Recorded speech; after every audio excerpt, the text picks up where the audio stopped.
नमस्कार दोस्तों, आज मैं आपको सुनाने जा रहा हूँ एक ऐसी दिव्य कथा जिसमें छिपा है ब्रह्मांड का सबसे बड़ा रहस्य। ये वह समय था जब न दिन था, न रात, न धरती थी, न आकाश, चारों ओर केवल शून्य ही शून्य था। और उसी शून्य में विद्यमान थे महादेव शिव, जो न आदि है न अंत। लेकिन जब सृष्टि का आरंभ हुआ तब ब्रह्मा और विष्णु के बीच यह विवाद उठ खड़ा हुआ कि आखिर कौन सबसे श्रेष्ठ है। तभी प्रकट हुआ एक अनंत ज्योति स्तंभ, जिसका न कोई आरंभ था न अंत, और उसी से प्रकट हुए स्वयं भगवान शिव।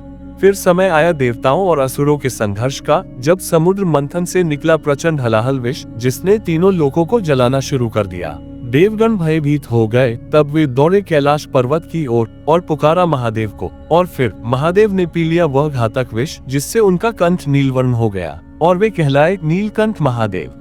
आज की इस कथा में हम जानेंगे शिवलिंग की महिमा, समुद्र मंथन का रहस्य और वह क्षण जब माता पार्वती ने अपने वात्सल्य से स्वयं महादेव की रक्षा की। तो आइए दोस्तों, शुरू करते हैं यह अद्भुत और प्रेरणादायी कथा, नीलकंठ महादेव की लीला।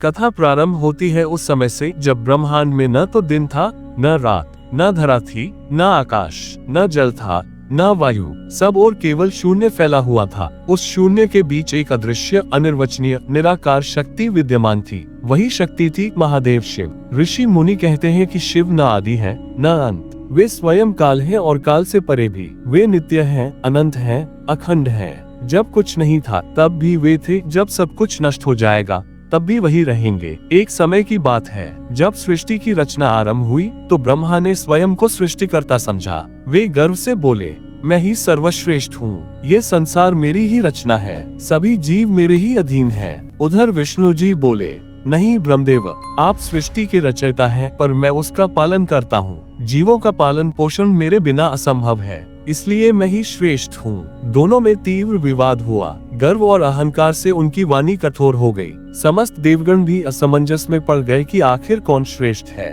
उसी समय अचानक आकाश में एक अद्भुत ज्योति स्तंभ प्रकट हुआ। वह अग्नि स्तंभ अनंत ऊंचाई और गहराई तक फैला हुआ था। उसका न तो आरंभ दिखाई देता था न अंत। ब्रह्मा और विष्णु दोनों चकित रह गए। वे उस ज्योति स्तंभ के समीप पहुँचे। उसके तेज से दिशाएं कांप रही थीं। प्राणियों की दृष्टि चकाचौंध हो गई। तभी आकाशवाणी हुई, हे ब्रह्मा, हे विष्णु, तुम दोनों में जो इस ज्योति स्तंभ का अंत खोज लेगा वही सृष्टि में श्रेष्ठ कहलाएगा। ये सुनकर ब्रह्मा ने हंस रूप धारण किया और स्तंभ की ऊंचाई मापने के लिए ऊपर उड़ चले।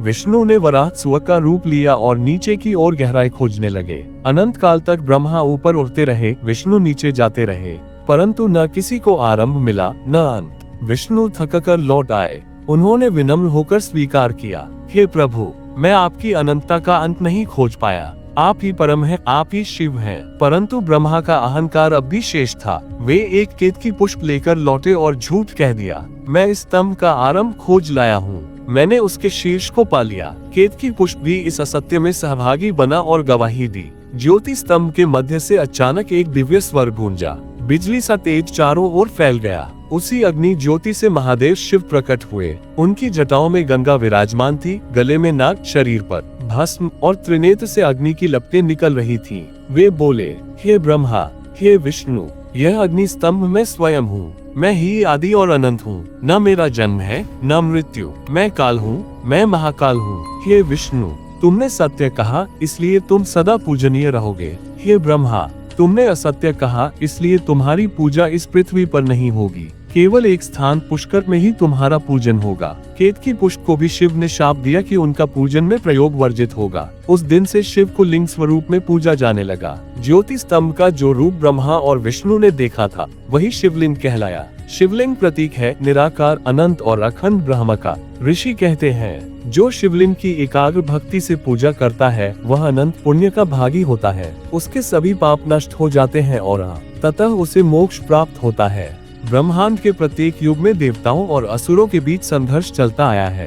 असुर बल और पराक्रम में प्रबल होते थे, किंतु देवता धर्म और नीति के बल से विजयी होते थे। किंतु एक समय ऐसा आया जब देवगण स्वयं दुर्बल हो गए। उनकी शक्ति क्षीण हो गई, तेज लुप्त होने लगा। ये त्रेता युग का प्रसंग है। देवराज इंद्र सहित सभी देवगण ब्रह्मलोक में पहुँचे और ब्रह्मा जी से प्रार्थना की, हे प्रजापति, असुर हमें निरंतर पराजित कर रहे हैं, हमारा तेज लुप्त हो रहा है, हमारे अस्त्र शस्त्र भी निष्फल हो रहे हैं, अब हमें रक्षा का मार्ग बताए। ब्रह्मा जी ने ध्यान लगाया और बोले, हे देवगण, ये सब इसलिए हुआ है क्योंकि महर्षि दुर्वासा के शाप से तुम्हारा तेज नष्ट हुआ है। अब तुम्हारी रक्षा केवल अमृत ही कर सकता है। तुम्हें अमृत प्राप्त करने के लिए समुद्र मंथन करना होगा। देवगण विष्णु जी के पास पहुँचे। विष्णु जी ने कहा, हे देवताओं, अकेले तुम समुद्र मंथन नहीं कर सकते, इसके लिए असुरों का सहयोग भी लेना होगा। तुम उनसे संधि कर लो, परंतु अंततः अमृत का भाग केवल तुम्हें ही मिलेगा। मैं स्वयं योजना बनाकर उसकी रक्षा करूंगा। देवगण असुरों के पास पहुंचे। असुरों ने सोचा, यदि अमृत मिलेगा तो हम अमर हो जाएंगे, देवताओं से सदा सदा के लिए युद्ध जीत लेंगे। इस लोभ में आकर उन्होंने भी सहमति दे दी। समुद्र मंथन के लिए मंदराचल पर्वत को मंथनदंड बनाया गया, वासुकी नाग को रस्सी बनाया गया। देवगण उसकी पूंछ की ओर से पकड़कर खड़े हुए और छोटे उरव उसके फन की ओर से। मंथन आरंभ हुआ। पर्वत डोलने लगा, समुद्र गरजने लगा, आकाश में बिजली कड़कने लगी। अचानक समुद्र से भयानक धुआं उठा। अग्नि के समान प्रचंड विष बाहर निकला। वह विष इतना घातक था कि उसकी ज्वाला से तीनों लोग जलने लगे। देवगण और असुर घबरा गए। वे सोचने लगे, यदि यह विष फैल गया तो समस्त जगत नष्ट हो जाएगा, न कोई देव बचेगा, न असुर, न मनुष्य। देवगण दौड़कर ब्रह्मा और विष्णु के पास पहुंचे।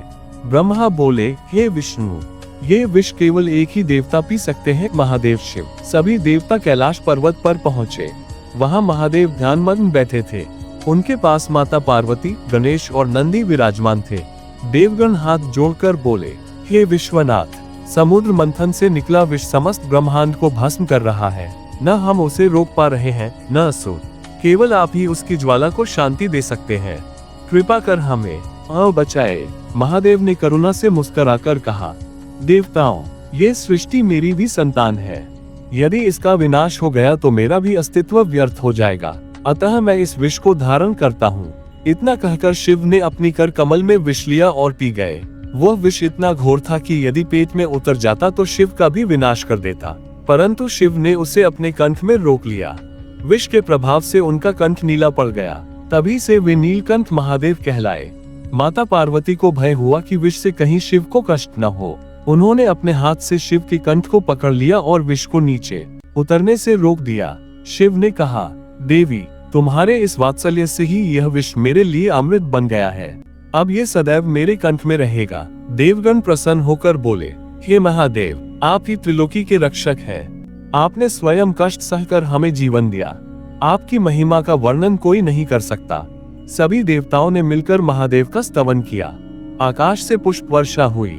गंधर्वों ने गान किया, ऋषियों ने जयघोष किया, हर हर महादेव, नीलकंठ महादेव की जय। देवताओं ने मिलकर महादेव का स्तवन किया। आकाश से पुष्पवृष्टि होने लगी और समस्त लोकों में गूंज उठा, हर हर महादेव, नीलकंठ महादेव की जय। लेकिन मित्रों, ये तो केवल इस अद्भुत कथा का पहला अध्याय था। अगले भाग में हम जानेंगे देवताओं और असुरों के बीच संघर्ष और वह क्षण जब सृष्टि का संतुलन डगमगाने लगा। तो जुड़े रहिए हमारे साथ अगले भाग में। अगर आपको ये कथा पसंद आई हो तो कृपया वीडियो को लाइक और सब्सक्राइब जरूर करें, ताकि अगला भाग सबसे पहले आप तक पहुँचे। हर हर महादेव।